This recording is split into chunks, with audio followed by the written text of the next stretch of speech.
क्या जरूरत थी मायरा को ये कहने की कि मैं हारून भाई के घर रुक जाती हूँ? अब मालूम तो है उसको आरिस की कितनी फिक्र होती है। तो फिर सुन लिया था ना मुकद्दस का जवाब कि उसने क्या कहा था कि आरेज की फिक्र करने के लिए मैं मौजूद हूं, तुम्हें यहां रुकने की जरूरत नहीं। तुम मां बेटियां हमेशा बेइज्जत करवाना।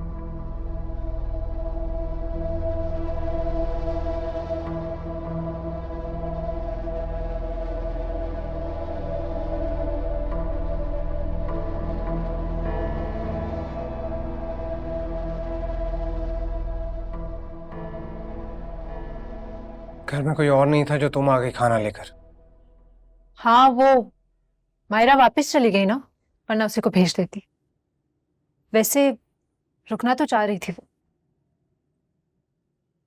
ऐसे क्या घूर रहे हैं? खाना खाएं। कुछ ज्यादा बोलने नहीं लग गई तुम? हाँ, क्योंकि चुप रहने का कोई फायदा नहीं है, इसलिए बोलते रहना चाहिए। खाना खाएं और कल आप डॉक्टर के पास चल रहे हैं।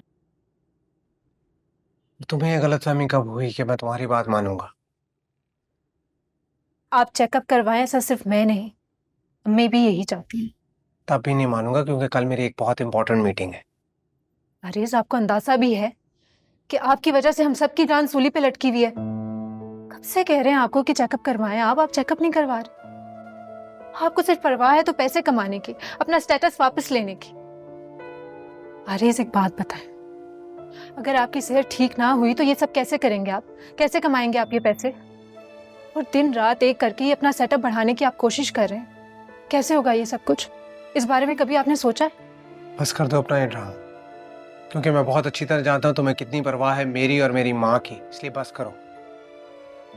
अरेज, मुझे कोई ड्रामे करने की जरूरत नहीं है, ना ही ऐसा कुछ साबित करके मुझे कोई मेडल मिलेगा। अगर केयर करती हूँ तो इसलिए क्योंकि मैं आपसे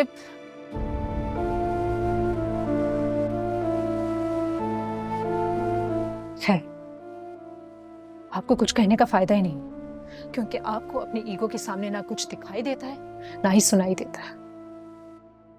सिर्फ एक बात को पकड़ के अपनी जिंदगी बर्बाद करने पे तुले हुए हैं।